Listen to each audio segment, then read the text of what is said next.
우리 하나님의 말씀은 우리 출애굽기 20장 3절의 말씀입니다.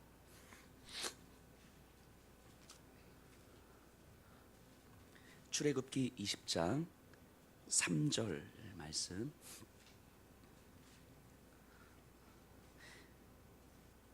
우리 한 목소리로 우리 함께 읽겠습니다. 시작. 너는 나 외에는 다른 신들을 내게 두지 말라. 아멘. 오늘부터 우리 십계명 강의 말씀 사경회가 시작이 되는데, 사실은 아마 오늘 이 자리에 처음 오신 분들에게는 참 죄송하지만 어제 주일 예배를 통해서 저희가 십계명을 시작을 했어요. 죄송합니다. 그래서 어제 주일 예배를 통해서 십계명의 서론에 대한 이야기를 했는데, 혹시 오늘 처음 오신 분들은 저희 교회 홈페이지에 들어가시면 어제 설교가 있습니다. 꼭 들어보시면 좋을 것 같고요. 어쨌든 오늘을 통해서 어제의 내용을 충분하게 우리가 또 추론할 수 있을 것 같습니다. 이런 말씀을 드렸어요. 예수님은요, 우리의 구원주가 확실합니다. 그리고 동시에 우리의 주인이세요. 근데 우리가 이거를 좀 혼동하고 있을 때가 있어요. 우리의 구주라는 사실과 우리의 주인이라는 사실은 분리될 수 없는 사실인데, 우리의 삶은 이것을 분리시킬 때가 되게 많은 거죠. 그래서 내가 예수 그리스도를 믿음으로 말미암아 구원 받았음을 믿고 천국 백성이 된 어떤 안정감과 평안함을 누리지만, 그 예수님을 나의 주인으로 고백하진 않아요. 주인으로 고백한다는 이야기는 내 생각, 감정, 행동, 마음, 삶의 질서가 그 주인의 말씀에 따라서 우리가 이루어지는 걸 이야기하거든요. 즉 사도 바울이 고백하는 것처럼 그리스도의 노예라고 하는 고백인 거죠. 그러니까 노예는 자기 주권, 자기 판단의 능력이 없어요. 주인이 시키는 것을 듣고 따라가는 거죠. 그래서 노예에게는 두 가지 덕목이 요구되죠. 듣는 것과 따르는 것. 예수님이 우리의 주인이라는 사실은 예수님의 말씀을 충분히 들어야 되고 그 말씀에 따라 우리는 살아야 되는 거거든요. 근데 우리는 예수님을 믿고 구원받았음을 누리고는 싶지만 예수님의 말씀을 듣고 따르고 싶진 않은 거예요. 그래서 구원받은 우리는 천국 백성에 대해서 일단은 따놓은 거니까, 일단 한 번 받은 구원은 취소되지 않는다 하셨으니까 이건 따놓고 그 다음에는 이제 내가 원하는 방식으로 살아가는 거죠. 적당히 하나님 앞에 예의를 갖추면서, 우리가 갖추는 예의는 일주일에 한 번 나와서 예배 드리고 뭐 봉사도 좀 하고 뭐 수요일 금요일 좀 예배 드리고 뭐 큐티 좀 하고 뭐 이런 게 이제 하나님을 향한 기본적인 예의인 거죠. 근데 주인이라는 말은, 그리스도의 노예라고 하는 말은 교회 예배 드리고 큐티하고 기도하고 이런 차원의 문제가 아니고, 내가 남편을 만나는 관계에서, 내가 우리 자녀들을 대하는 관계에서, 내가 직장에서 동료들을 대하는 관계, 일을 대하는 태도, 지역에서 사람들을 만나는 관계, 버스에서 지하철에서 어르신들, 임신부, 노약자들을 대하는 태도 등등등, 우리의 삶의 모든 영역 속에서 예수 그리스도께서 원하는 것이 무엇인지를 듣고 그대로 순종하고 따라가는 건데, 그래서 예수 그리스도께서 원하시는 것은 그렇게 그냥 내가 죽고 예수로 사는 삶인 거잖아요. 자기를 부인하고 나를 예수로 가득 채우는 삶인 거죠. 근데 그렇게 살아가는 것이 어렵거든요. 힘들거든요. 그래서 가정에서 우리 아내와 남편과의 관계에서 그렇게 힘들잖아요. 여기 있는 분들은 아니시겠지만 그렇게 힘들어요. 이 조그만 자존심 하나 포기하는 게 그렇게 힘들단 말이죠. 즉 예수님을 주인으로 모시고 살아가는 삶이 우리에게는 너무 힘겹게 느껴지는 거예요. 그래서 우리는 선택적으로 가는 거예요. 구원은 받고 싶고 그리스도의 노예는 되고 싶지 않고, 이게 사실은 우리가 살아가는 신앙의 모습일 수 있겠다라는 생각이 들어요. 그러다 보니까 구원이라는 것은 과거에 우리가 경험했던 하나의 사실로 딱 남아있고, 지금 우리의 삶은 그 사실에 전제해서 그냥 우리가 살고 싶은 삶을 살아가는 거예요. 적당히 욕먹지 않을 정도의 삶으로. 그게 오늘날 이 시대의 그리스도인들의 모습이라면 상당히 문제가 있다라고 말씀드렸습니다. 그것은 복음이 아니다라고 말씀드렸고요. 복음의 능력이 상실된 오늘날의 교회와 그리스도인들의 모습의 주된 이유가 바로 이런 데 있다라고 잠깐 말씀드렸습니다. 오늘 10계명 1계명 이제 들어가는데요. 너는 나 외에는 다른 신들을 내게 두지 말라. 이것은 주인됨에 대한 이야기입니다. 주인됨. 우리가 머릿속으로 생각하는 그런 주인됨이 아니고, 우리의 마음과 가슴에서 간절함과 진실함으로 나의 주인을 내가 듣고 따르고 싶습니다 라고 하는 그 간절한 고백으로서의 어떤 주인됨의 고백이 바로 1계명이다라는 것을 우리가 좀 염두에 두면서 오늘 말씀을 좀 따라왔으면 좋겠습니다. 자, 이스라엘 백성은요, 애굽에서 오랜 시간을 노예의 비참함 속에 있었어요. 그러니까 이스라엘 백성들에게 있어서 주인은 애굽이자 바로 왕이었어요. 그 바로 왕을 주인으로 섬기는 그 비참한 삶.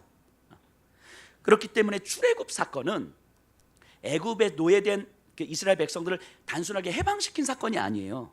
정확하게 이야기하면요, 해방 사건이 아니고 거짓된 주인을 섬기는 삶에서 참된 주인을 섬기는 삶으로의 변화 사건인 거예요.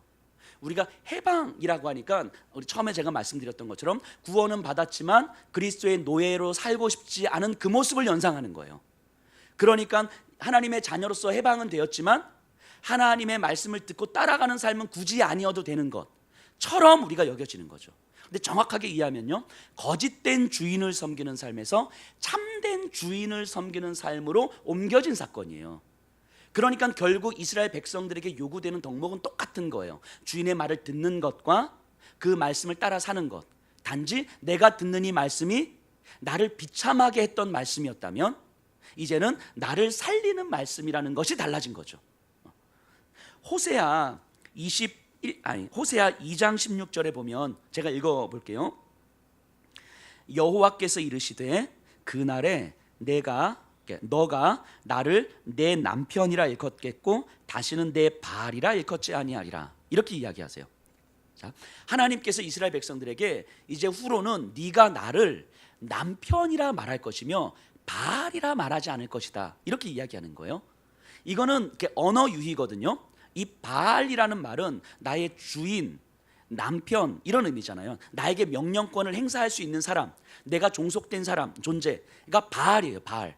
그러니까 바알은 이방신을 이야기하기도 하지만 내 남편을 이야기할 때도 내 주라고 할 때 바알이라는 표현을 쓴단 말이에요. 그러면 이거를 그냥 정확하게 해석하면 이런 거예요. 이제는 네가 나를 남편이라 일컬을 것이며 이전의 남편이라고 일컫진 않아도 돼. 이 얘기인 거예요. 그럼 이걸 우리가 이해를 해야 되는 거죠. 바알이라고 하는 그 주인이라고 하는 의미에서 바알은 의무를 이행하는 관계예요.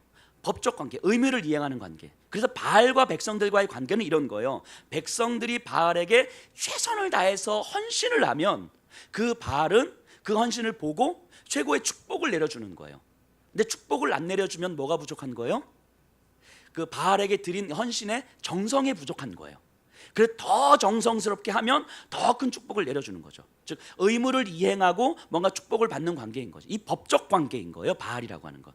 근데 하나님께서 이제는 네가 나를 남편이라 일컫겠다라고 했을 때 이 남편이라고 할 때 이 단어는 이쉬라는 단어를 쓰는데요. 이 이쉬라는 단어가 언제 쓰였냐면 창조의 그 하와의 남편으로서의 아담을 이야기할 때 썼던 단어예요. 자, 아담과 하와가 의무를 이행하는 법적 관계가 아니잖아요.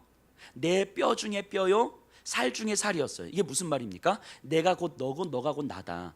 그러니까 너를 가장 잘 사랑하고 이해하는 존재가 나고 또 나에게도 너가 그런 존재다. 그러니까 너의 생명을 위하는 길은 나의 생명을 위한 길인 거죠.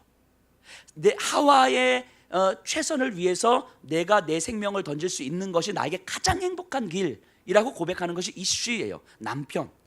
이게 하나님께서 창조의 질서를 통해서 사람과 사람 사이의 관계를 만드실 때 이렇게 만드셨단 말이죠. 그러니까 하나님께서는 이스라엘 백성들을 바라보면서 내가 너의 이쉬다, 내가 너의 남편이다, 법적 의무 관계를 행하는 것이 아니고 네가 나에게 정성스럽게 뭘 드리지 않아도 나는 너에게 내 모든 걸 쏟아부을 거야. 이 얘기를 하는 거죠. 그러니까 이스라엘 백성들에게 하나님께서 맺고 싶은 관계는 이런 거예요. 남편으로서의 관계, 법적 의무를 이행하는 관계가 아니라 인격적 사랑의 관계인 거죠. 하나님은 저와 여기 계신 분들에게 이렇게 말씀하시는 거예요. 너는 내 뼈 중에 뼈요, 살 중에 살이라. 이렇게 말씀하신단 말이죠. 하나님께서 내가 살 수 있다면, 내가 행복할 수 있다면 모든 것들을 다 쏟아 부으시겠다고 고백하시는 분이 우리 하나님이시라고요. 이 관계를 이야기하는 거예요. 지금 이렇게 이스라엘 백성들을 향하여서도 이렇게 이야기하는 거죠. 그러니까 이스라엘 백성들이 내 생존, 내가 먹고 마시고 입고 하는 이것들은 네가 걱정할 문제가 아니야. 너를 위해서 내 모든 것들을 쏟아 부으겠다고 하는 남편이 여기에 있는데 네가 그 먹고 살겠다고 아뚱바뚱하는 거, 그거 네가 걱정할 문제가 아니야. 너는 그냥 나를 보고 나를 믿고 신뢰해 주면 네가 고민하던 것들은 내가 다 채워줄게. 이 얘기가 지금 포함되는 거죠. 그래서 신약에서 예수님께서 우리에게 이렇게 말씀하시는 거잖아요. 너는 무엇을 먹을까 마실까 입을까 염려하지 마라. 제가 주일날도 말씀드렸던 것처럼 이게 중요하지 않다가 아니라 너가 먹고 마시고 입는 건 다 나다라는 거예요. 그리스도로 먹고 그리스도로 마시고 그리스도로 입으면 돼요. 그리고 그러면 실제 먹고 마시고 입는 것은 너의 남편인 내가 내 생명을 바쳐서라도 채워줄게. 근데 그거 네가 먹고 마시고 입는 거 챙기겠다고 그리스도로 먹고 마시고 입는 것을 포기하는 삶을 살면 그게 가장 안타까운 거라고 말씀하시는 거예요. 그러니까 그 백성들의 시선이 내가 먹고 마시고 입는 것에 집중되는 것이 아니라 내가 그리스도로 먹고 마시고 입어야 되는 그 그리스도에 집중되면 그러면 나는 충분히 살아갈 수 있다고 이야기하는 거예요. 그렇게 말씀하시는 분이 바로 우리 하나님이시고 그게 이쉬라는 단어예요. 남편이다. 하나님께서 그의 백성과 맺길 원하시는 관계가 바로 이런 관계인 거죠. 오늘날 지금 우리들에게도 마찬가지인 거예요. 오늘 말씀을 준비하면서 이 마음이 저한테 너무 크게 왔어요. 그래서 너무 마음이 아프기도 하고 또 그런 하나님이 계셔서 너무 감사하기도 하고, 오늘 저녁에 와서 말씀 들으실 분들을 이제 생각하면서 오늘 이 자리에 계신 분들은 오늘 하루 종일 어떤 삶을 살다 오셨을까, 내 시선이 어디에 집중된 삶을 살다가 오셨을까, 정말 나의 먹고 마시고 입는 것의 근원이신 예수 그리스도께 집중된 삶을 살다 오신 걸까, 아니면 정말 먹고 마시고 입는 것에 집중되는 삶을 살다 오셨을까, 이런 고민과 묵상들을 좀 했던 것 같아요. 오늘 말씀을 들으시면서 우리의 마음을 한번 좀 점검해 보시고, 그래서 진짜 내 마음의 시선이 어디에 집중돼 있었던가, 그거를 좀 다시 한번 정돈해 보셨으면 좋겠습니다. 자, 고대 근동에서 이 출애굽기가 쓰여졌던 이 시대에서는요, 이 사람의 존재는 어떤 의미냐면 신들이 자신이 하기 귀찮거나 싫은 일들을 시키기 위해서 허락된 존재들이에요. 사람은. 그러니까 신들에게 항상 종속된 존재인 거죠. 종속된 존재. 그러다 보니까 이제 사람들은 어떻게 되냐면 신들이 하기 싫은 일들을 우리에게 시키잖아요. 근데 이게 우리에게 다 시킨 거예요. 그럼 여기서도 이제 계급을 나누는 거예요. 신들에게 조금 더 가까이 올라가면 올라갈수록 이제 사람들에게 일을 시키는 자가 되는 거죠. 마치 우리 옛날에 그 머슴들 중에서 마름이라고 있었잖아요. 똑같은 머슴들인데 그 머슴들 중에서 머슴들에게 일을 시키는 자, 이게 계급이 나눠지잖아요. 그러니까 인간들의 사회가 이렇게 나눠지는 거예요. 사람들에게 있어서 신은 신들이 하기 싫거나 귀찮은 일들을 사람에게 시키는 그런 존재들인데, 그러니까 사람들은 그 신들이 시키는 일을 보고 신들에게 어떻게 하면 조금 더 가까이 가서 이 시대 속에서 조금 더 누리고 조금 더 편안하고 조금 더 많은 것을 가지고 조금 더 편안하게 살아갈 것인가가 이제 삶의 관건이 되는 거예요. 그래서 남들에게 시킴을 받는 존재가 아니라 내가 누군가를 시키는 존재가 되는 거죠. 이게 그때 당시 시대적 모습이었어요. 그러니까 사람들 사이에서 소위 말하는 신놀이 하는 거예요. 신놀이. 그러니까 서로 신이 되고자 하는 그런 놀이들, 내가 누군가보다 조금 더 올라가는 그런 놀이들. 그러니까 그들의 삶의, 그 당시의 삶의 이유가 뭐예요? 조금 더 신에 가까워져서 내가 조금 더 편안해지고 내가 조금 더 누리고 내 발밑에 많은 사람들을 두는 것, 이게 그때 당시 사람들이 살아가는 삶의 이유였어요. 그래서 애굽의 바로 왕은 신에게 가장 가까이 있는 사람인 거죠. 신의 아들처럼 여겨지는, 그러니까 최고 높은 사람이고 바로의 말은 당연히 들을 수밖에 없는 거예요. 그러니까 누구라도 이제 그런 존재가 되고 싶어하는 거죠. 점점. 그게 당시 사회였거든요. 근데 어찌 보면 오늘날 이 시대하고 크게 다르지 않은 것 같아요. 오늘날 이 시대하고. 오늘날 이 시대도 사실은 신놀이 하는 거 아닙니까? 신놀이. 신에게 조금 더 가까이 다가가면 다가갈수록 우리가 조금 더 많은 것을 가지고 많은 것을 누리고 많은 사람들 내 발밑에 두고 나름들 앞에서 떵떵거리면 살아가고 싶은 삶. 그래서 우리 아이들 그렇게 공부시키는 거잖아요. 대학 안 가는 것보다 가는 게 훨씬 더 이 땅에서 성공하는 게 좋은 것이고, 지방대 가는 것보다 인서울을 가는 게 좋은 것이고, 인서울보다는 연고대나 서울대 가는 게 좋은 것이고, 우리가 우리 아이들을 서울대 보내서 네가 이 땅에서 풍성함과 상관없이 하나님께서 너에게 주신 비전을 가지고 잘 이래서 서울대 보내는 게 아니고, 서울대를 가야 이 땅에서 조금 더 잘 살 수 있다는 생각이 있는 거잖아요. 조금 더 좋은 데 취업을 하고 좋은 사람하고 결혼을 해야 뭔가 이 땅에서 뭔가 남들에게 꿀리지 않고 살아갈 수 있다고 믿는 거잖아요. 이게 우리가 살아가는 삶의 이유이자 과정인 거잖아요. 이런 게 신놀이라고, 신놀이. 고대 사회에서 사람들이 했었던 그 신놀이들. 그리고 그것이 내 삶 이 땅에서 성공을 보장하는 것이고, 그렇게 살면 성공했다라고 이야기하고, 그러면 충분히 잘 살았다. 그리고 그 잘 사는 결과가 뭐냐면 우리 자녀들에게 조금 더 비싼 아파트를 물려주는 것. 뭐 이 정도 아니겠어요?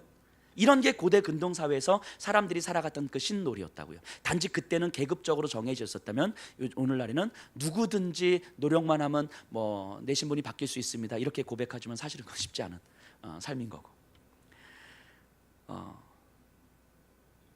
여담이지만 그래요. 사실은 돈이 많은 가정에서 자녀들을 교육시키는 수준하고요, 돈이 없는 가정에서 자녀들을 교육시키는 수준이 다르잖아요.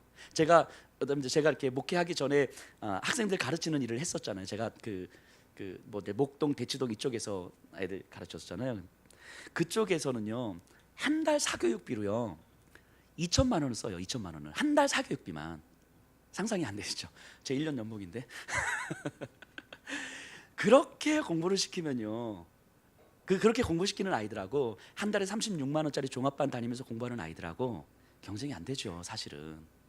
이게 우리의 현실인 거잖아요. 사실은 고대 근동사회나 오늘날 우리가 살아가는 시대나 사실은 그렇게 다르지 않다고요. 근데 우리 한 달에 36만 원 종합반 다니면서도 그런 삶을 부러워하잖아요. 그런 삶을. 그래서 너는 엄마처럼 살지 마, 너는 아빠처럼 살지 마, 이런 말을 끊임없이 되풀이하고 있는 거잖아요. 그런 사람들이 부러운 거죠. 이 시대에 우리도 신놀이하고 있다고. 신놀이. 왜 살아야 하는지도 모른 채 살아가는 삶. 그래서 조금 더 편안하고 조금 더 누리면 그것으로 족한 삶. 그게 노예의 삶이라고요. 그게 노예의 삶이라고요. 애굽 땅에서 이스라엘 백성들이 살았던 삶이라고요. 출애굽기 5장 15절에 보면요, 바로가 하는 말인데 이렇게 나와요. 이스라엘 백성들에게 명령하는 건데요, 너희는 짚을 찾을 곳으로 가서 주우라. 그러나 너희 일은 조금 더 감하지 아니하리라 하셨느니라. 그 이스라엘 백성들에게 바로가 너희가 짚을 가서 찾고, 예전에는 짚을 주었다면 네가 가서 찾고 니들이 가서 벽돌을 만들어.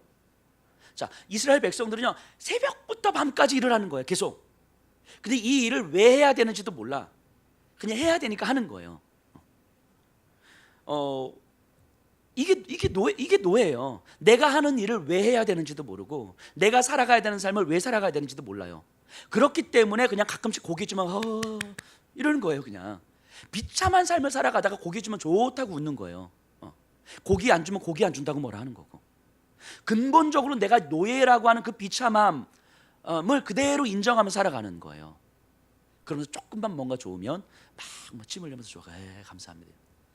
이런 게 노예라고. 이런 게 노예. 그런 그들에게 하나님이 찾아오신 거예요. 찾아오셔서 그들의 생존을 책임진다고 여겼던 것들을 하나씩 깨뜨리셨죠. 이게 10가지 재앙이었잖아요. 그래서 애굽 왕 바로를 놀라게 한 것이지만 결국은 이스라엘 백성들에게 하나님을 가르쳐 주신 사건이었어요. 10가지 재앙은요. 자, 그리고 이제 광야로 나왔어요. 근데 애굽에 있었으면 노예였지만 먹을 것은 있었는데 이 광야에 나오니까 노예는 아닌데 먹을 게 없어. 그랬더니 이들이 자유롭지만 먹을 것이 없는 삶보다 노예이지만 먹을 것이 있는 삶을 원했어요. 그래서 우리가 애굽에 있었으면 먹을 거라도 있었을 텐데 뭐 이러잖아요. 이 노예의 삶이 너무 익숙해져 있는 거예요. 노예의 삶이.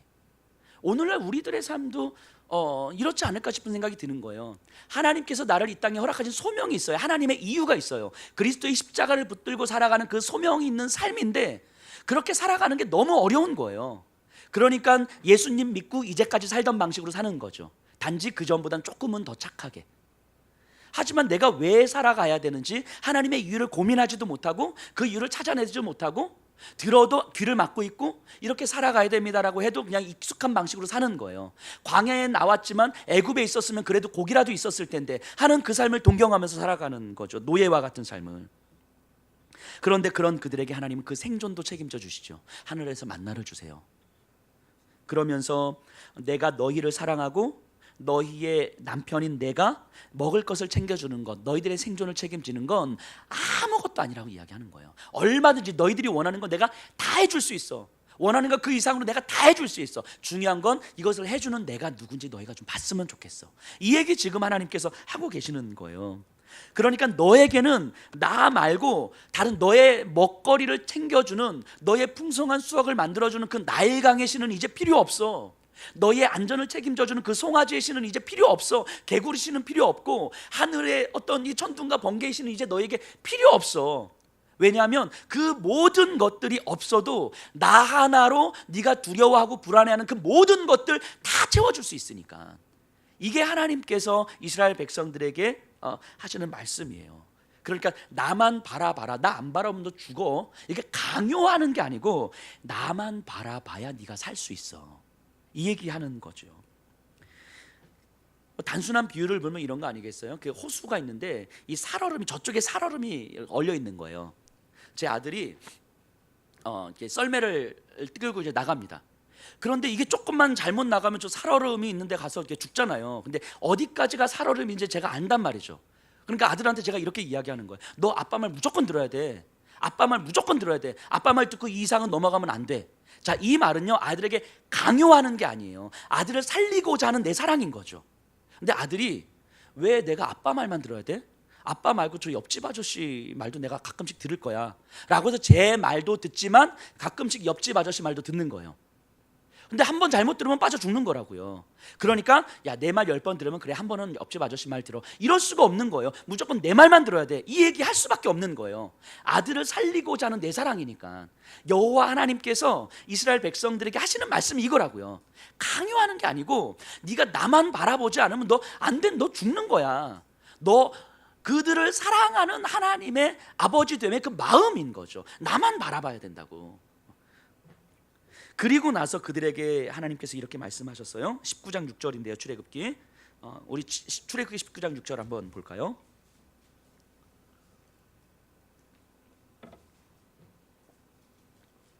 너희가 내게 대하여 제사장 나라가 되며 거룩한 백성이 되리라. 너는 이 말을 이스라엘 자손에게 전할지니라. 자, 이스라엘 백성들에게 그 다음에 해주신 말이 뭐냐면 너희가 살아야 될 이유가 무엇인지를 가르쳐 주셨어요. 너희가 제사장 나라가 될 것이라. 그들의 삶의 소명을 가르쳐 주신 거예요. 너희들은 그냥 일하면서 고기 먹는 낙을 누리면서 살아가는 삶이 아니고, 남들 고기 한 번 먹을 때 나는 3번 먹었다고 자랑하는 그런 삶이 아니고, 제사장 나라로서 살아가야 될 사람들이야. 삶의 소명을 가르쳐 주신 거예요. 하나님을 섬기는 자들로서 살아가는 거야. 이 제사장 나라가 무엇입니까? 아주 단순하게 이야기하면 이런 거예요. 나를 통해 여호와 하나님을 드러내는 삶이고, 다른 이들을 하나님께로 데리고 오는 삶인 거예요. 여기 계신 분들을 통해서 직장에 있는 사람들이, 가정에 있는 사람들이, 지역에 있는 사람들이 살아계신 여호와 하나님을 보는 거예요. 이게 제사장 나라예요. 그리고 그들이 여기 있는 분들을 바라보면서 그 하나님을 조금씩 알아가는 거예요. 그게 제사장 나라라고요. 하나님은 이스라엘 백성들에게 제사장 나라로 살아가는 거야. 고기 먹는 게 중요한 게 아니라, 때로는 고기를 못 먹어도 제사장 나라로 살면 되는 거야. 그들의 삶의 소명을 가르쳐 주신 거예요. 하나님은 그들을 구원하시고 나서 니들이 원하는 대로 내가 고기 다 먹여줄게, 뭐 니들이 삼겹살, 목살, 등심, 꽃등심 뭐 내가 다 먹여줄게, 이게 아니고 제사장 나라로서 살아가는 그 삶의 이유를 가르쳐 주신 거예요. 그러니까 더 이상은 노예의 비참함이 아니고 자유인의 삶을 가르쳐 주시는 거예요. 자유인의 삶은, 참된 주인이신 하나님의 노예로 살아간다는 건 참된 자유하는 삶을 살아간다는 것을 의미하는 거예요. 내가 하는 모든 노동, 일, 생각, 관계, 이 모든 것들은 오늘 하루를 살아왔던 우리의 삶의 모든, 아침에 일어나서 지금 이 자리에 오실 때까지 경험했던 모든 순간순간들은 하나님이 누구신지를 드러내는 과정이었다는 거예요. 오늘 하루 그렇게 살아오셨죠? 아멘. 제가 대신 아멘 해드렸어요. 오늘 하루 그렇게 살아오셨을 것이고, 내일 하루, 우리의 남은 평생의 삶, 분명히 우리의 모든 작은 감정 하나하나까지도 하나님을 드러내는 삶을 사는 거예요. 우리가 하나님을 사랑하기 때문에 그렇게 드러내지 못했을 때에는 죄송한 거예요. 그렇게 드러내지 못할 수 있거든요, 많은 경우. 근데 뭐 어쩔 수 없지가 아니라 그게 하나님 앞에 죄송한 거예요. 하나님 죄송하다고, 내가 이렇게 해서 하나님을 드러내지 못했었다고. 그리고 다시 하나님 앞에 서는 거죠. 왜냐하면 이 내 존재 이유 자체가 하나님을 드러내는 삶이기 때문인 거예요. 그러니까 우리에게 가장 중요한 건, 이스라엘 백성들에게 가장 중요한 건 나를 통해서 여호와 하나님이 드러나야 되는데 그 하나님이 누구이신지 분명히 알고 그 하나님 앞에 서 있어야 되는 거잖아요. 그걸 이야기하는 게 1계명이에요. 너는 나 외에 다른 신들을 내게 두지 말라, 이거예요. 자, 나 외에는 이 말이 좀 애매하게 번역이 되는데, 이게 이 히브리어로는 알파나이라는 말인데, 이게 어떤 의미냐면 그냥 내 면전에서, 내 앞에서, 이런 의미예요. 그러니까 내 면전에서, 내 앞에서 다른 신을 두지 말라, 이 얘기하는 거예요. 사실 생각해 보면요, 이스라엘 백성들이 하나님을 완전히 배제한 채 다른 신들을 섬겼던 적은 단 한 번도 없습니다. 그들은 하나님을 섬겼어요. 그리고 동시에 다른 신들을 섬긴 거예요. 지금 이 얘기를 하는 거예요. 마치 저희 아내가 있는데 저는 저희 아내를 굉장히 사랑하고 가장 사랑하지만, 왜 가장 하지만이 아니에요. 사랑해요. 근데 우리 아내가 있는데 옆집 아줌마를 옆에 놓고 같이 살아. 그런데 저는 당신을 내가 가장 사랑하는 거 알지? 그래, 당신은 안방이고 옆집 아줌마는 작은 방이잖아, 라고 할 때 이게 말이 안 되는 거잖아요. 이런 거, 이스라엘 백성들이 이랬다고요. 하나님을 가장 사랑하고 그래서 가장 좋은 데를 모셨지만 작은 방엔 다른 신들을 모셔놓는 거예요. 여기 지금 이 얘기하는 거라고요. 내 면전에서 다른 신들을 섬기지 마라. 그러니까 하나님을 사랑하지 않았던 적은 단 한 번도 없어요. 그러니까 이스라엘 백성들이요, 말라기서에 보면요, 하나님이 이스라엘 백성들에게 너희가 나를 사랑하지 아니하였다, 하나님은 그렇게 말씀하셨어요. 이게 이 얘기죠. 하나님도 사랑하고 다른 바알도 사랑했던 거예요. 근데 하나님은 사랑하지 않았다라고 이야기하는데, 그러니까 유대 민족이 뭐라고 이야기합니까? 우리가 언제 하나님을 사랑하지 않았습니까? 이 얘기하는 거예요. 하나님은 이스라엘 백성들에게 너희가 나를 멸시했도다라고 이야기했는데, 이 이스라엘 백성들은 우리가 언제 하나님을 멸시했습니까? 이렇게 이야기하는 거예요. 왜냐하면 이들은 하나님을 사랑하지 않은 적이 단 한 번도 없고 하나님 앞에 안식일과 제사를 드리지 않은 적이 없기 때문인 거예요. 근데 문제는 그렇게 하나님 앞에 제사를 드리면서 바알에게도 아스타롯에게도 밀곰에게도 제사를 드렸던 게 문제였던 거죠. 오늘날 우리도 똑같은 거예요. 예수님을 구주로 고백하면서 하나님을 믿고 살아가지만 그 하나님의 면전 앞에서 하나님께서 싫어하시는 또 다른 것을 놓으면서도, 그럼에도 불구하고 나는 하나님을 가장 사랑하니까, 예수님을 가장 사랑하니까 하는 고백을 하고 있는 거예요. 그렇기 때문에 내가 아무리 놀러 가고 싶어도 하나님을 가장 사랑하기 때문에 주일은 놀러 안 가요, 제가. 그런 우리에게 하나님 이렇게 말씀하실 수 있다고요. 너희가 나를 멸시했도다, 이렇게 이야기할 수 있다고요. 우리가 이 말씀을 잘 들어야 됩니다. 자, 그러면은 이스라엘 백성들이 하나님을 섬기면서도 다른 신들을 섬기는 이유가 무엇입니까? 이스라엘 백성들이 아주 단순한 거예요. 하나님으로 충분하다 여기지 않았던 거예요. 하나님으로 충분하다고 여기지 않은, 즉 바꿔 말하면 하나님이 어떤 분이신지 잘 몰랐던 거예요. 하나님도 많은 신들 중에 하나, 그 신들 중에서 애굽의 신을 이긴 가장 강한 신, 이게 당시의 신관이거든요. 당시에 고대 근동의 사람들이 가지고 있었던, 사회에서 가지고 있었던 시대 정신이었다고. 시대 정신. 오늘날 이 시대의 시대 정신은 돈이잖아요. 돈. 그게 돈이 욕망으로 대변되는 그 돈. 그때 당시의 시대 정신은 신이었다고. 신. 그래서 내가 믿는 신이 가장 강해라고 으쓱한 거죠. 우리 아빠가 쎄, 뭐 이런 거하고 똑같은 거죠. 너희 집 몇 평이야? 우리 집 뭐 30평인데 뭐 이런 거하고 똑같은 거예요. 그러니까 때로는 하나님이 일하실 수 없는 다른 영역이 있다고 생각하는 거예요. 그래서 하나님이 일하시는 영역이 가장 큰데 하나님이 일하실 수 없는 그 다른 영역에서는 바알이 필요한 거예요. 그러니까 이들의 입장에서는 어찌 보면 굉장히 당연한 거죠. 하나님을 온전하게 믿고 하나님이 이만큼이시니까 저 이만큼에 대해서는 하나님을 열심히 섬길게요. 근데 여기는 하나님이 잘 모르시잖아요. 그러니까 여기서는 내가 바알을 섬길게요. 그러니까 이들은 어찌 보면 죄책감 없이 바알을 섬길 수 있었던 거예요. 그래서 농사에 대해서는 바알과 아스타롯 신이 필요했던 거죠. 그러니까 이렇게 그들의 삶을 보면, 그러니까 뭐 오늘날 이 시대 현대 사회인들처럼 그들이 뭐 미개해서 이게 아니고 우리하고 똑같은 거예요. 그들의 삶의 현실에, 현실적 필요에 매우 민감하게 반응했을 뿐인 거예요. 그러니까 하나님은 오늘날도 우리 그것 때문에 답답하시잖아요. 세세한 것 하나하나까지 바로바로 응답 안 해주시잖아요. 하나님 저 짜장과 짬뽕 먹고 싶은데 하나님 어떤 거 먹을까요? 짜장면 먹어라. 아멘. 하고 이러면 얼마나 좋겠어요. 근데 그러지 않으신단 말이죠. 짜장면과 짬뽕의 선택은 내 선택에 맡겨놓는 거예요. 하나님 저 취업할까요? 진학할까요? 대학원을 갈까요? 아니면 취업을 할까요? 하나님 너 대학원 가라. 근데 취업을 해라. 이런 주면 얼마나 좋아요. 근데 그런 것들이 일일이 다 안 해주시잖아요. 그런 것들은 내 선택의 영역으로 남겨놓는 거죠. 그런데 그걸 내가 선택하기에는 내 안에 너무 불안하고 두려운 거예요. 근데 하나님은 거기에 대해서는 응답을 안 해주시는 거죠. 그러니까 거기에 대해서는 다른 신이 필요한 거예요. 다른 신이. 그러니까 이들은 어찌 보면 너무 당연한 삶을 사는 거죠. 바꿔 말하면 하나님이 무엇을 원하시는지 전혀 모르고 있다는 거예요. 짜장면을 먹을까 짬뽕을 먹을까, 때로는 대학원을 진학할 것인가 취업을 할 것인가, 하나님은 무엇이다 답을 주시는 분이 아니신 거잖아요. 대학원이냐 취업이냐의 문제가 아니라 대학원을 가도 하나님 앞에서 어떻게 살 것인지, 취업을 해도 하나님 앞에서 어떻게 살 것인지, 그 하나님 앞에 내가 어떻게 살 것인지, 하나님이 어떤 분이시고 그 하나님께서 나에게 원하시는 것이 무엇인지를 알면 되는 건데, 우리는 끊임없이 삶의 결론을 만들어 가려고 하는 거죠. 그러니까 하나님 새벽 예배를 드려요 말아요 이런 거죠.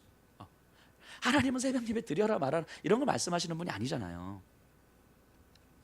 그들이 살아가는 현실에 너무 예민한 거예요. 그러니까 이 불안함을 다른 것들로 채워가는 거죠. 우리가 기도하면서도 이야기했던 것처럼 광야에 나왔어요. 이스라엘 백성들이 하나님을 알아요. 하나님께서 애굽의 신도 이겼다는 걸 알아요. 그런데 물이 없으면 내 시선이 거기에 딱 집중된단 말이에요. 먹을 것이 없으면 거기에 딱 집중되고, 아말렉이 침입해 들어오면 거기에 딱 집중되는 거예요. 하나님이 어떤 분이시고 이 상황 속에서 어떻게 일하시는 분이시고 나를 어떻게 사랑하셔서 우리를 이기게 해주실 거라는 것에 대한 생각이 싹 없어지는 거예요. 우리가 살아가면서 하나님을 믿고 예수를 주로 고백하지만 돈이 좀 떨어지면 내 시선이 거기에 딱 집중되는 거예요. 하나님은 나에게 대출을 허락해 주시는 분이 아니잖아요. 주실지 안 주실지 모르잖아요. 그러니까 어쨌든 대출은 내가 받아야 되는 것이고, 그러니까 하나님은 여기에 대해서는 뭔가 응답을 안 해주신단 말이죠. 적어도 지금 내가 볼 때는. 그러니까 지금 당장 필요한 돈은 내가 어떻게든 구해내야 되는 거예요. 그리고 나서 그 다음에 다시 하나님을 찾으면 되는 거지. 이게 지금 광야 이스라엘 백성들의 모습이라고요. 광야 이스라엘 백성들의 모습. 구체적인 내 현실 가운데서 여기서 내 시선이 이것을 어떻게 해결할 것인가에 집중되어 있는 거예요. 그러니까 하나님이 어떤 분이신지 모르고 하나님께서 지금 이 상황에서 무엇을 원하시는지에 대해서는 우리의 마음이 정해지지 않아요. 그러니까 불안하고, 불안하니까 다른 방식을 찾고, 다른 방식을 찾다 보니까 내 안에 우상들이 생기는 거예요. 하나님은 머릿속에 있지만 사실은 내 삶의 하나님은 주인으로 작용하지 않으시는 분이시죠.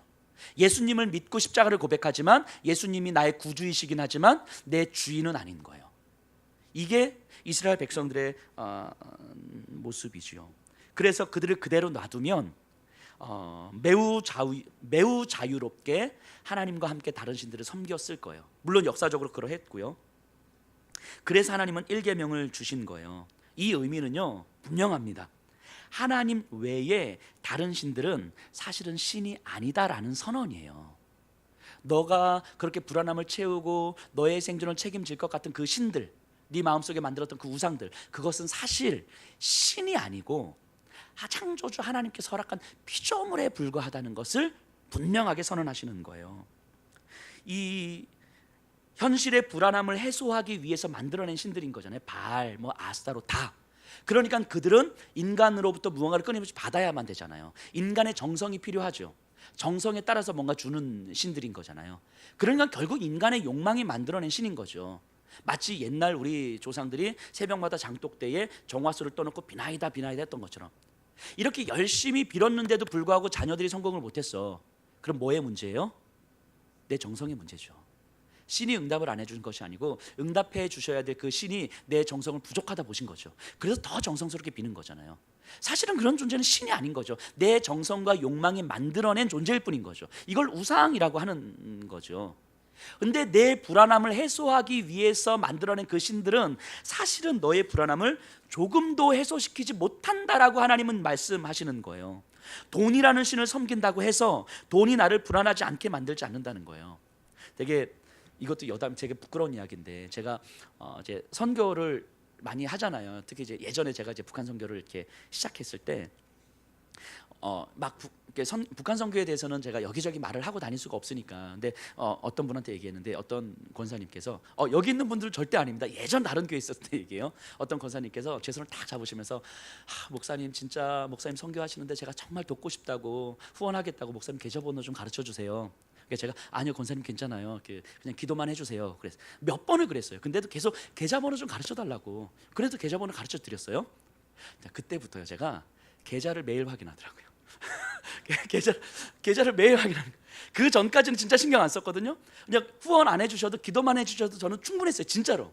근데 계좌번호를 가르쳐 드리는 순간 그 다음부터 들어오셨나? 왜 안 들어오시지? 그리고 그때가 정말 한 몇 년 전인데 아직도 안 들어왔어요.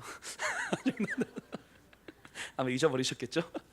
자, 그 후원을 받으면 감사하죠. 저는 사역하는데 선교하는 데 도움이 되니까 감사하죠. 근데 제 마음이 거기에 묶이는 거예요. 그러니까 그 다음부터 권사님을 볼 때 뭐가 보입니까? 왜 안 보내주시지? 가서 혹시라도 대놓고 이야기하는 거 너무 눈치가 보이고 그냥 지나가면서 그냥 권사님 저 북한 선교 잘하고 있습니다 라고 말을 할까? 자, 거기에 내 마음이 매이는 거예요. 돈이라는 게 그런 거죠.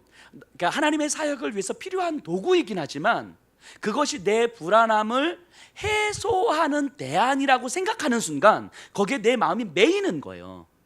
실제로 우리의 삶이 그런 거 아닙니까? 자녀들도 마찬가지인 거죠. 하나님께서 주신 선물이라고 믿어요. 아멘입니다. 그래서 하나님께서 허락하신 선물이기 때문에 충분히 양육해야 되는데 이 자녀들에게 우리의 시선이 집중되는 순간 거기에 매여요 우리의 마음이. 그러니까 하나님의 이름은 포장지가 되어 있고 자녀들을 향한 내 욕망이 끊임없이 투영이 되는 거죠. 그래서 이제 곧 입시철이 다가오잖아요. 이제 곧 아마 이제 한국 교회 새벽 예배 열풍이 확 들어오겠죠 이제는. 그렇죠. 한 9월, 10월 되면 이제 새벽 예배 훅 들어오고 한 2월쯤 끝나면 다시 한번 싹 사라지고. 이게 사실은 우리나라의 어떤 전형적인 형태인 거잖아요. 그러니까 거기에 매인다고요 우리의 마음들이. 그러니까 내가 신이라고 여겼던 것들, 나의 불안함을 해소해 줄 거라고 믿었던 그것들이 오히려 사실은 나의 불안함을 해소시켜 주는 것이 아니고 오히려 나를 더 불안하게 만들고 내 마음을 매이게 만드는 거죠. 그렇다고 혹시 내가 고3 자녀가 있고 입시 자녀가 있는데 기도해야지라고 하셨던 분들 새벽에 나오셔요. 괜히 제 이 말 듣고 기도하면 안 되겠구나 이러지 마셔요. 그러니까 결국은 어쨌든 그런 것들을 붙들고 내 마음이 매여서 전전긍긍하며 살아가는 거예요. 돈, 성공, 건강, 자녀들의 노예로 살아가는 거예요. 그게 노예라고요. 노예. 삶의 이유가 마치 거기에 있는 것처럼 살게 되는 거죠. 그래서 거기에 있는 것처럼 더 열심히 살고 더 최선을 다해서 살면 내가 행복해질 거라고 믿는 거죠. 그래서 우리에게 남는 건 뭐예요?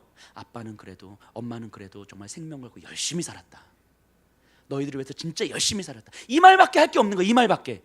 내가 왜 살았는지, 어떤 소명을 가지고 살았는지가 없고 열심히 살았다. 이건 빠져 없으면 안 될 것 같아서. 이게 나를 붙들고 있는 마지막 힘이었던 거죠. 그게 노예였다고요. 노예로서 열심히 일한 거예요. 벽돌 열심히 만든 거죠. 그리고 자녀 노예한테 아빠는 노예로서 열심히 벽돌 만들었다. 이것밖에 할 게 없는 거예요. 그리고 다 지나가 버린 시간인 거죠. 그것들이 우리가 믿고 있었던 신이었다고 성경은 이야기하는 거예요. 그 신들이 바로 우리가 믿고 있었던 것들이고, 하지만 사실 그것들은 진짜 신이 아니고 우리가 믿는 여호와 하나님께서 창조하신 피조물에 불과하다는 것을 알려주시는 거예요. 그렇기 때문에 이스라엘 백성들은 우리가 이제까지 알고 있던 신들, 그것들이 신이 아니라면 더 이상 그것들을 따를 이유도 없고 그들을 섬길 이유도 없는 거예요. 그럼 우리가 따라야 되고 우리가 섬겨야 될 존재는 누구인가? 바로 유일하신 한 분 여호와 하나님밖에 없다는 사실을 깨달으라고 이야기하는 거예요. 현실에서 이루어지는 이 작은 불안함들, 광야에서 먹을 것이 없는 이 불안함은 하나님 안에서 해결될 수 있다고 이야기하는 거예요. 외부의 공격과 박해에서의 두려움도 하나님 안에서 해결될 수 있다고 믿는 거예요. 유일하신 한 분 하나님을 깨닫는 것, 바로 이게 1계명이에요. 너는 나 외에 내 면전에서 다른 신을 섬기지 마라. 세계가 다 내게 속하였나니, 출애굽기 19장 4절에서 하신 말씀이잖아요. 세계가 다 내게 죄송합니다. 출애굽기 19장 5절의 말씀이에요. 세계가 다 내게 속하였나니, 이 말씀을 믿는 거예요. 하나님 안에서 모든 것이 이루어지고 설명되는 것임을 믿기에 나를 두렵게 만드는 것들은 사실 하나님의 마음으로 바라보면 결코 두려운 일이 아니라는 사실을 아는 거예요. 중요한 건 내가 하나님의 마음으로 이 현실을 바라보지 못하기 때문에 두려움 가운데 매여 있는 거죠. 성경에 등장하는 믿음의 사람들은요, 그들의 믿음이 얼마나 좋은가 이 얘기를 하는 것이 아니고 그들이 믿고 있는 하나님이 어떤 분이신가에 대한 이야기예요. 우리가 아브라함의 믿음을 본받읍시다, 다윗의 믿음을, 다니엘의 믿음을 본받읍시다, 이게 아니고 다니엘의 믿었던 하나님은 어떤 분이신가, 다윗이 믿었던 하나님은 어떤 분이신가, 이 이야기를 지금 하고 있는 거라고요. 다니엘을 한번 생각해 보세요. 이 바벨론에 의해서 예루살렘이 무너졌습니다. 자신도 바벨론의 포로로 잡혀왔어요. 10대 소년, 10대 한 15살 정도 되지 않았을까 싶은데요, 이 파리 목숨과도 같은 상황이잖아요. 얼마나 두렵고 불안했겠습니까? 그런데 다니엘은 그의 영혼과 마음을 유일하신 한 분 하나님을 향해서 끊임없이 그 끈을 가지기 위해서 묵상했어요. 믿음이 담대해서 뭐 나를 죽이십시오 이게 아니고 여전히 불안하고 두렵지만 자기 안에서 내가 믿는 하나님은 이 땅의 창조주 하나님이시고 유일하신 한 분 하나님이신데 라고 하는 묵상을 끊임없이 하고 있었던 거예요. 대제국 바벨론이 예루살렘을 무너뜨렸지만 사실 이 상황은 그 하나님께서 허락지 않으시면 이루어질 수 없는 상황인데 왜 이런 상황이 벌어졌을까? 우리가 그 하나님의 백성이라고 하는 우리가 그 하나님을 왕으로 섬기지 못하고 하나님을 유일한 한 분 하나님으로 섬기지 못했기 때문에 우리를 향한 하나님의 진노의 메시지가 아니겠는가라고 다니엘은 끊임없이 묵상하고 있는 거예요. 그러니까 이 상황은 바벨론 느부갓네살 왕이 강에서 무너뜨린 사건이라기보다는 여호와 한 분 하나님께서 느부갓네살 왕을 통하여서 허락하신 사건이라고 보게 되는 거죠. 그러니까 다니엘은 느부갓네살 왕 앞에 무릎 꿇기보다는 하나님 앞에 무릎 꿇는 삶을 선택하게 되는 거예요. 하나님의 마음으로 현실을 바라보니까 모든 사람들이 두려워 벌벌 떨고 있는 느부갓네살 왕 앞에서 하나님을 더 두려워하는 삶을 사는 거죠. 그래서 다니엘서 1장에 보면 왕의 진미를 허락하잖아요. 왕의 진미는 그냥 왕이 먹던 음식이 아니고 바벨론 왕이 바벨론의 신에게 예배를 드리는 제의에 참여하는 걸 의미하는 거예요. 그리고 그 음식을 같이 먹는 거거든요. 그러니까 다니엘은 바벨론의 포로로 살고는 있었지만 하나님 외에 다른 신을 섬기는 것이 허락지 않은 거예요. 자기 안에서 믿음이 강해서 저를 차라리 죽이십시오 이게 아니고 자기의 어떤 믿음의 양심이 그걸 허락지 않은 거예요. 이 아무것도 아닌 포로 소년 하나가 느부갓네살 왕을 향하여서 딜을 하고 있는 거잖아요. 내가 그거는 못하겠습니다. 근데 내가 믿는 하나님이 진짜 하나님이시고, 뭐 말은 이렇게 안 했겠죠. 근데 당신이 믿는 신이 가짜 신입니다, 뭐 이런 말은 안 했을 텐데 어쨌든 내가 믿는 하나님이 진짜 하나님이니까 그 하나님께서 나를 허락하셨다면 나를 살려주실 것입니다. 우리 열흘만 시간을 주시고 제가 그 왕의 진미 고기 이런 걸 안 먹고 채소만 먹을 테니까 열흘 후에 내 얼굴이 좀 푸석푸석해지고 이러면 차라리 나를 죽이십시오 이렇게 얘기를 한 거예요. 그리고 열흘 후엔 그 다니엘이 믿는 그 하나님, 유일하신 한 분 하나님이 다니엘을 살려주시는 거잖아요. 그런 어떤 기적과 같은 이야기가 있었구나 이게 아니고 다니엘이 믿었던 하나님이 어떤 분이신가 하는 거예요. 그러니까 다니엘 안에서는 당신 그 모든 것을 가지고 있는 것 같은 그 느부갓네살 왕 당신도 사실은 한 분 하나님 앞에서는 나하고 똑같은 처지일 수밖에 없어요. 이게 다니엘이 갖고 있었던 믿음이었던 거죠. 왜냐하면 자신이 믿는 하나님이 어떤 분이신지 명확했기 때문에. 근데 이와 같은 일들이 성경뿐만 해서가 아니고 우리 현실에서도 그대로 드러납니다. 초대교회에서도 종교개혁 시기에도 이 종교개혁자 마틴 루터를 아시죠? 마틴 루터가요 1517년에 95개조 반박문을 붙인 다음에 난리가 났어요. 그 시대가. 그때 당시에는 오늘날과 같지 않았기 때문에 다른 사상을 교황과 교회의 권위에 도전하면 마녀 사냥이라는 의미로 그냥 화형을 시켰단 말이에요. 그러니까 루터도 이제 도망을 갔죠. 이후에 루터를 재판하기 위해서 1521년에 보름스라는 곳에서 재판을 열었습니다. 루터를 소환했어요. 루터를 보호해주고 있었던 어떤 제후가 있었는데 이제 루터를 소환합니다. 근데 모든 사람들은 다 말려요. 왜냐하면 그 재판장에 가면 재판의 결과와 상관없이 그냥 죽는 거잖아요. 근데 루터가 갑니다. 그 재판장에 갔고요. 그 재판장에서 루터에게 당신의 주장을 철회하십시오라고 요구해요. 그 요구에 대한 루터의 답변인데 제가 한번 좀 읽어볼게요. 이 답변을 좀 잘 보세요. 제가 성경의 증거나 명백한 이성에 의해 다른 확신을 갖지 않는 이상 저는 제가 인용한 성경들에 의해 사로잡혀 있으며 저의 양심을 하나님의 말씀에 의해 포로가 되어 있습니다. 저는 아무것도 철회하지 않을 것이며 철회할 수도 없습니다. 왜냐하면 양심에 거슬러 행동하는 것은 안전한 것도 옳은 것도 아니기 때문입니다. 저는 어떻게 다른 방도가 없습니다. 제가 여기 섰으니 하나님이여 도우시옵소서. 아멘. 이게 그 재판장에서 그 살벌한 환경 속에서 루터가 했던 이야기예요. 어찌 생각해 보면 이럴 수 있잖아요. 저 같으면 이럴지도 모르겠어요. 지금 이 자리에서는 내가 철회한다 이야기하고, 그리고 재판장에 나가서 다시 내 신앙을 하나님 앞에 회개하면서 만들어 가면 되지 않을까요? 뭐 이런 생각을 한편으로 한번 해봐요. 그런데 그의 주장을 잘 보세요. 하나님의 말씀에 포로가 되어 있습니다.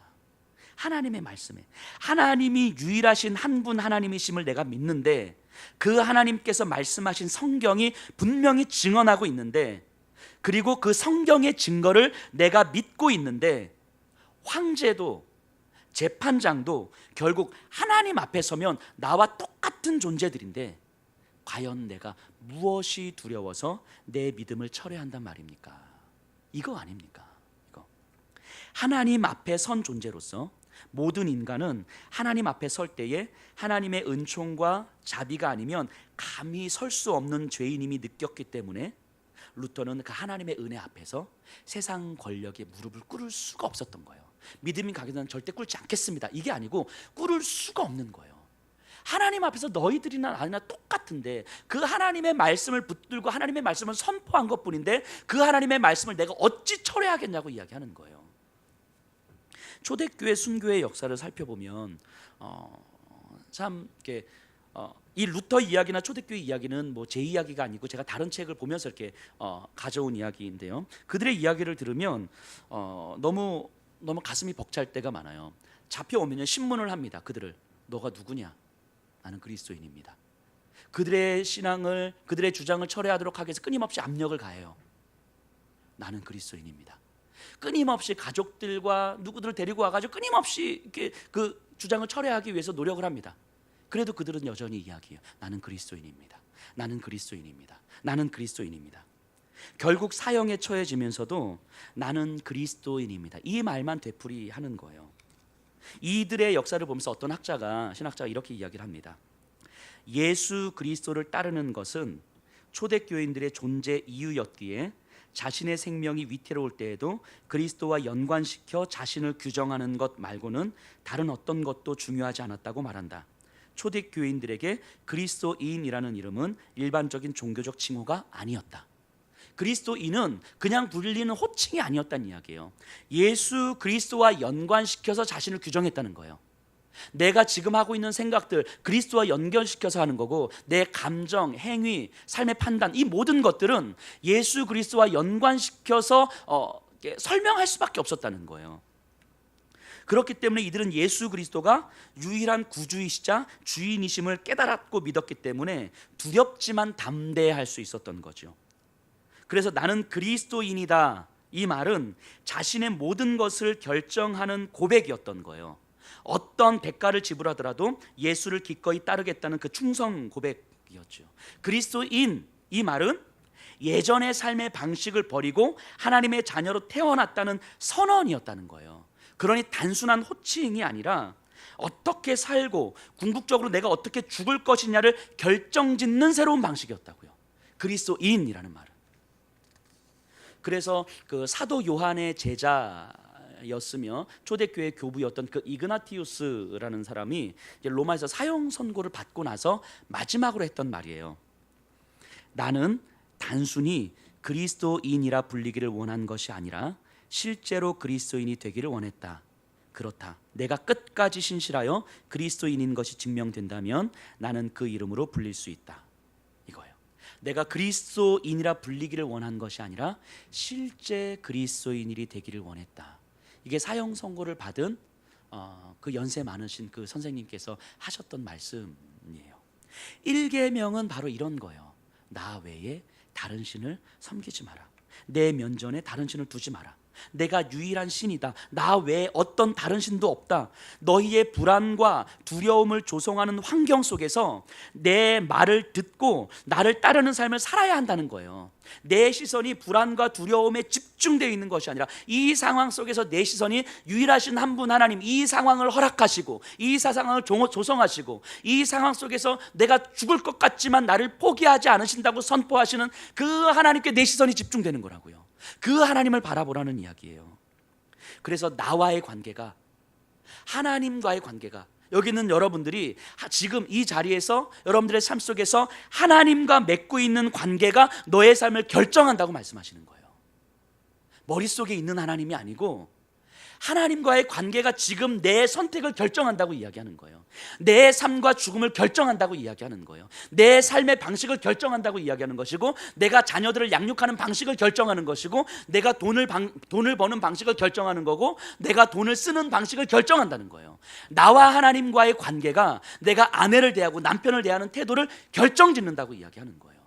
내 시선이 항상 그 하나님께 집중되라고 이야기하는 거죠. 그것을 깨달으라는 말씀이에요.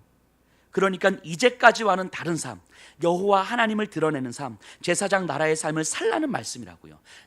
너는 나 외에 다른 신을 내게 두지 말라. 이스라엘 백성들은 이 십계명을 들을 때에 아직도 그 삶이 정돈되지 않은 상황이었잖아요. 무엇이 중요한지 아직 잘 모르고 그 삶의 우선순위가 아직 질서 잡히지 않았던 그들에게 가장 먼저 주시는 이 1계명의 말씀은 그들의 삶의 가장 중요한 축을 형성하는 거예요. 가장 중요한 기준을 형성하는 거죠. 그들이 어디를 바라봐야 되는지를 정확하게 알려주는 말씀이었다고요. 이게 이스라엘 백성들에게 주신 제 1계명이었어요. 이 1계명을 우리가 들으면서 우리에게 다시 한번 질문 던져봅니다. 저와 여기 계신 분들에게 그리스도인이라는 고백은 정말 어떤 의미가 있습니까? 그리스도인, 나에게 그리스도인, 내가 그리스도인입니다, 나 기독교인이에요, 저 교회 다녀요, 저 예수 믿어요 라고 하는 말이 정말 우리에게 어떤 의미가 있냐고요. 어떤 의미가 있습니까? 그냥 단순하게 일주일에 한 번씩 교회 왔다 갔다 하는 그 의미입니까? 아니면 저 언제인지 모르지만 예전에 예수 믿고 구원 받았어요, 저 이제 죽으면 천국 가요, 뭐 이런 의미입니까? 아니면 예수 믿기 때문에 나 때문에 예수 믿는 사람들 욕먹이면 안 되니까 내가 조금 더 착하게 살아야지, 뭐 이런 정도의 의미입니까?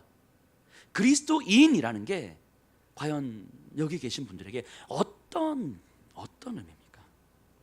단순하게 부르는 호칭입니까? 아니면 내 모든 삶이 그리스도와 연관시켜 설명하지 않으면 안 되는 내 삶의 결정적 사건입니까? 오늘 하루 어떻게 살아오셨어요? 그리스도인으로서 어떻게 살아오셨어요? 호칭으로서 그리스도인으로 살아오셨습니까? 아니면 그리스도와 연결시켜 사는 그 삶의 결정적 사건으로서의 그리스도인으로 살아오셨습니까? 오늘을 사는 우리들에게 무엇을 바라보아야 하는지, 그 시선이 오늘을 사는 내 현실의 민감한 문제 앞에서 내 생각과 행동을 결정짓는 신앙 고백인지를 그리스도인이라는 말을 통해서 우리가 진지하게 돌아보셔야 합니다.